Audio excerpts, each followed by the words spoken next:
এরপরে প্রশ্ন হলো, আমরা অনেকে বিভিন্ন ব্যাংকে টাকা রেখে যে লাভ পাই তা দিয়ে সংসার পরিচালনা করি। প্রশ্ন হচ্ছে, এটা সুদ হলে আমাদের কিরকম পাপ হবে? এ থেকে উত্তরণের উপায় কি? সুদের টাকা এটা ভোগ করা জায়েজ নাই, হারাম। সুদের কারবার করাটাই হারাম। সুদ এটা আল্লাহর অভিশপ্ত একটা উপার্জন। যত হারাম আছে সুদের মতো ভয়াবহ হারাম আরেকটা নাই। আমি প্রায় সময় বলি, আপনি হালাল টাকা উপার্জন করে বাজার থেকে 1 কেজি গরুর গোশত কিনে আনছেন, 1 কেজি খাসির গোশত কিনে আনছেন, মুরগির গোশত কিনে আনছেন, এনে আপনি রান্না করে খেয়েছেন, তাহলে হালাল টাকায় না, হারাম টাকায় টাকা উপার্জন করছেন, হারাম পদ্ধতিতে। আপনি ঘুষ খেয়ে টাকা উপার্জন করছেন, সে ঘুষের টাকা দিয়ে আপনি গরুর গোশত কিনে এনে রান্না করেছেন। গুনাহ হবে, যেহেতু ঘুষের টাকা দিয়ে কিনছেন, গুনাহ হবে, খানাটা হারাম হবে। কিন্তু এর কারণে গুনাহ যতটা হবে, আপনি হালাল উপার্জন করে, শরীরে পরিশ্রম করে, রিক্সা চালিয়ে আপনি টাকা উপার্জন করে, ওই টাকা দিয়ে সুদের কারবার করে সেটার লাভের টাকা দিয়ে যদি আপনি গরুর গোশতও কিনেন, তাহলে হালাল টাকা দিয়ে শূকরের গোশত কেনার চাইতে জঘন্য অপরাধ হবে। আমার কথা বুঝেন নাই? আপনি হালাল টাকা দিয়ে শূকরের গোশত কিনে খাইছেন, গুনাহ হবে কি হবে না? বলেন, গুনাহ হবে কি হবে না? হালাল টাকা দিয়ে যদি আপনি শূকরের গোশত খান কিনে, তাহলে গুনাহ হবে। কিন্তু হালাল টাকা দিয়ে আপনি শূকরের গোশত কিনে খেলে যে গুনাহ হবে, আপনি সুদের কারবার করে ওই টাকা দিয়ে, লাভের টাকা দিয়ে যদি গরুর গোশত কিনে খান, গুনাহ তার চেয়ে বেশি হবে। কারণ এর চেয়ে ভয়াবহ হারাম আর নাই। কোরআনে অন্য কোনো হারাম সম্পর্কে এতবার আল্লাহ সাবধান করেন নাই যত বেশি সাবধান করেছেন আল্লাহ বিরুদ্ধে যুদ্ধ করার শামিল।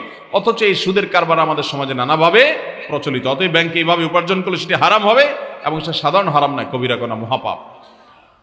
আমরা জানি বাবার নাম ব্যবহার করার ক্ষেত্রে ইবনে শব্দ ব্যবহার করতে হয়, কিন্তু হযরত ঈসা আলাইহিস সালামের নামের পূর্বে বা নামের পরে ঈসা ইবনে মারিয়াম বলা হয়। ওনার নামের সাথে ইবনে কেন বলা হয়, ব্যাখ্যা কি করবেন? দেখুন, ইবনুন মানে ছেলে। অতএব যদি কেউ মায়ের নামকে যুক্ত করে এরকম বলে যে কথার কথা আব্দুল্লাহ ইবনে মারিয়াম, মানে মারিয়ামের ছেলে আব্দুল্লাহ, তো সেটাও চলে, বিশেষ করে যদি তার বাবার না থাকে। এটা একমাত্র ঘটেছে ঈসা আলাইহিস সালামের ক্ষেত্রে, যে আল্লাহ তাআলা তাকে বাবা ছাড়া দুনিয়াতে সৃষ্টি করেছেন, পাঠিয়েছেন। এই জন্য তিনি মায়ের দিকে সম্বন্ধ হয়েছেন যে মারিয়ামের ছেলে। বাকি সবাই সাধারণত সচরাচর সম্বন্ধ হবেন বাপের দিকে। অতএব ইবনুন এটা বলা হবে মূলত তার বাপের নামের আগে, যে অমুক ইবনে অমুক। কিন্তু ঈসা আলাইহিস সালামেরটা মায়ের নামের আগে হয়েছে, যেহেতু তার বাবা ছাড়া আল্লাহ তাআলা তাকে পাঠিয়েছেন। কোনো আলেম তার প্রতিষ্ঠানের জন্য ক্যালেন্ডার করলে সেই ক্যালেন্ডারে তার নিজের ছবি দেয়া কতটুকু শরীয়ত সম্মত? দেখুন, কোনো কাগজ বা কোনো কিছু যখন প্রিন্ট হয়, মানুষের ছবি, কোনো প্রাণীর পূর্ণাঙ্গ ছবি, তো সেই ছবি প্রিন্ট হওয়াটা যদি কোনো একান্ত প্রয়োজনে হয়, আইডেন্টিটির জন্য হলো, তাহলে সেটা গ্রহণযোগ্য। একান্ত প্রয়োজন ছাড়া অপ্রয়োজনে মানুষের ছবি, প্রাণীর ছবি প্রিন্ট করা জায়েজ নাই, এটাই বিশুদ্ধতর মত। আর যদি প্রিন্ট না হয়, এটা অনলাইন ভার্সন হয়, তাহলে সেটা জায়েজ আছে। আল্লাহু আ'লাম। আমার প্রতিবেশী যদি ইচ্ছাকৃতভাবে আমার সাথে দেখা কথা না বলে, তাহলে আমার আমল কি কবুল হবে? আপনার প্রতিবেশী নিজে থেকে কথা বলে না, এতে আপনার কোনো গুনাহ হবে না, কিন্তু আপনার চেষ্টা থাকতে হবে আপনি তার প্রতি সদাচরণ করবেন। নবী সাল্লাল্লাহু আলাইহি ওয়াসাল্লাম বলেছেন, লা ইউমিনু মান লা ইয়ামানু জারুহু বাওয়াইকাহু, যার প্রতিবেশী তার হাত মুখ দ্বারায় কষ্ট পাওয়া থেকে নিরাপদ থাকে না, সেই ইমানদার হতে পারে না। আপনি চেষ্টা করবেন ভালো থাকার। সে যদি কথা না বলে, তার ব্যাপার, আপনার চেয়ে আপনি ঠিক রাখবেন, আপনার গুনাহ হবে না ইনশাআল্লাহ এর কারণে। বর্তমানে যারা জমির ব্যবসা করে, অর্থাৎ দালালি ব্যবসা, ইসলামের শরীয়ত মোতাবেক এই ব্যবসা কতটুকু হালাল? দালালি ব্যবসা যেটাকে আপনারা বলতেছেন, এটা ইসলামে কতটুকু হালাল? যদি দালালি ব্যবসাটা এরকম হয় যে আপনি নিজে থেকে জমি খোঁজ করলেন, আরেকজনকে সন্ধ্যা দিলেন, কাগজপত্র চেক করে দিলেন, তাহলে সেক্ষেত্রে তিনি খুশি হয়ে কিছু দিলেন, এটা আপনার জন্য জায়েজ। আরেকটা পদ্ধতি হলো, আপনি একটা জমি দেখলেন, দেখে জমিওয়ালাকে বললেন, আপনার এই জমিটা আমি এত টাকা করে বিক্রি করে দিব, এটা আমার দায়িত্ব। জমিওয়ালা বলল, ঠিক আছে, তুমি এত করে বিক্রি করে দাও, আমাকে এর কমটা দিলে হবে, 50 লাখ করে বিক্রি করো, আমাকে 40 করে দিলেই হবে। এরপরে উনি ওইটা দেখে 50 করে বিক্রি করলেন, তাহলে অতিরিক্ত যেটা নিবেন সেটা তার জন্য জায়েজ হবে, যেহেতু তিনি মধ্যস্থতা করে নিয়েছেন, মিথ্যা কথা বলেন নাই। তবে বেশিরভাগ জমির দালালরা মিথ্যা কথা বলে, এবং এই মিথ্যা কথা বলে যদি উপার্জন করে, সেটা কিন্তু কি হবে না, জায়েজ হবে। আবার অনেক জমির দালালরা আছে দুই দিক থেকে খায়, সেটাও কিন্তু জায়েজ নাই। দুই দিক থেকে কিভাবে? যিনি ক্রেতা তাকে বলে, ভাই এটা আপনার জন্য আমি নিয়ে দিচ্ছি, আমি নিতে 50 লাখ দিয়ে নেব, আমাকে আপনি 5 লাখ করে বাড়াই দিয়েন, আমি লাভ যেহেতু করব না, তো তার কাছ থেকে 5 লাখ খায়। এদিকে জমিওয়ালারে বলে কি, যে আমি এটা 40 লাখ করে বিক্রি করব, 50 লাখ করে বিক্রি করবো, আপনি 40 পাবেন, আমাকে 10 লাভ দিবেন, তো দুই দিক থেকে লাভ খায়, এটা কি হবে না? জায়েজ হবে না। এরপরে প্রশ্ন হলো, আমি একজন নবমুসলিম, আমি গত 1 বছর আগে ইসলাম গ্রহণ করেছি, আলহামদুলিল্লাহ, আমার বয়স 24 বছর। আমি আর্থিক সমস্যার কারণে পরিবারের সাথে থাকি এবং খাবার পরিবারের সাথে খাই, এটা কি জায়েজ হবে? আমার পরিবার এর সবাই মেনে নিয়েছে, আমার মতো করে আমাকে ইসলাম পালন করতে দেয়, কোনো সমস্যা হয় না, দয়া করে আমাকে কিছু নসিহা করুন। ভাই আব্দুল্লাহ উনি লিখেছেন, একজন নবমুসলিম ভাই, খুবই ভালো লাগলো আপনার প্রশ্ন পড়ে ভাই। আল্লাহ রাব্বুল আলামিন আমাদের ভাইকে ইসলামের উপরে, ঈমানের উপরে অটল অবিচল থাকার তৌফিক দান করুন, বলুন আমিন। যদি কোনো মানুষ অন্য ধর্ম থেকে ইসলামে আসেন, ইসলামের সত্যতা উপলব্ধি করার পর আলহামদুলিল্লাহ, আহলান ও সাহলান, মোস্ট ওয়েলকাম ইসলামে তাকে। তার যদি বাবা মার সাথে তিনি বসবাস করেন, ইসলামের দৃষ্টিতে কোনো নিষেধ নাই। তিনি বাবা মার সাথে শুধু বাবা মা কিছু হারাম কিছু খাওয়াতে চাইলে সেটা উনি খাবেন না, হালাল কিছু বাবা মাকেও খাওয়াবেন, বাবা মা থেকেও খেতে পারেন, তাদের সাথে যৌথভাবে বসবাস করতে অসুবিধা নাই। বিশেষ করে সেখানে যদি তার ধর্ম পালনে, ইসলাম পালনে, নামাজ কালাম ইত্যাদিতে বাধা সৃষ্টি না হয়, তাদের সাথে থাকাতে কোনো সমস্যা নাই, বরং বাবা মার সাথে আরো সুন্দর আচরণ করতে হবে। আল্লাহ বলেছেন, ওয়াসাহিবহুমা ফিদ দুনিয়া মারুফা, তোমার বাবা মা যদি অমুসলমান হয় দুনিয়াতে, তাদের সাথে সুন্দরভাবে বসবাস করবা এবং তাদের সাথে সুন্দরভাবে সঙ্গ দিবা, তাহলে বোঝা গেল তাদের সাথে থাকতে ইসলাম নিষেধ করে না। এরপরে সর্বশেষ দুটি প্রশ্ন আজকের। বর্তমানে অনেক যুবকরা হাঁটু ছেঁড়া প্যান্ট পরে, এলোমেলো চুলের কাটিং দেয়, তাদের পিতামাতার সম্পর্কে কিছু জানতে চাই। পিতামাতার কথা আর কি বলবো, হাঁটু ছেঁড়া প্যান্ট, অনেক সময় রানের দিকে ছেঁড়া প্যান্ট থাকে, আমি নিজে এরকম মাঝে মধ্যে দেখে একটু টাস্কি খেয়ে যায় যে এই বেচারা কি আসলে ছেঁড়া প্যান্ট পরছে টাকার অভাবে। পরে ভালো করে তাকে টাকা দেখলে মনে হয় না এটা ফ্যাশন। তো এরকম ছেঁড়া প্যান্ট পরা ফ্যাশন, কিয়ামতের আগে হয়তো ন্যাংটা হয়ে যাওয়াটাই ফ্যাশন হবে। তো কিয়ামতের আগে এরকম বহুত উল্টাপাল্টা জিনিস থাকবে।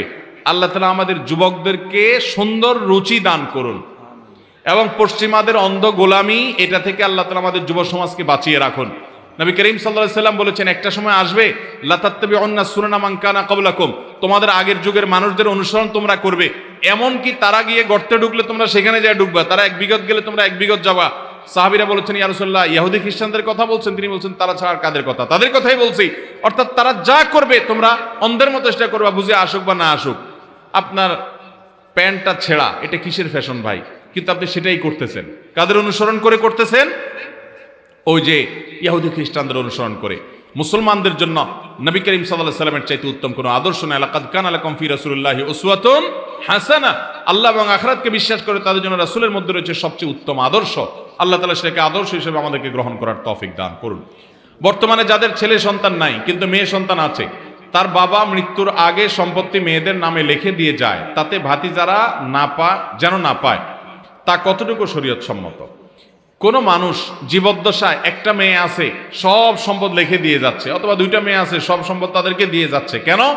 যে ভাতিজারা যেন না পায়, অমুকে যেন না পায়, তমুকে যেন না পায়।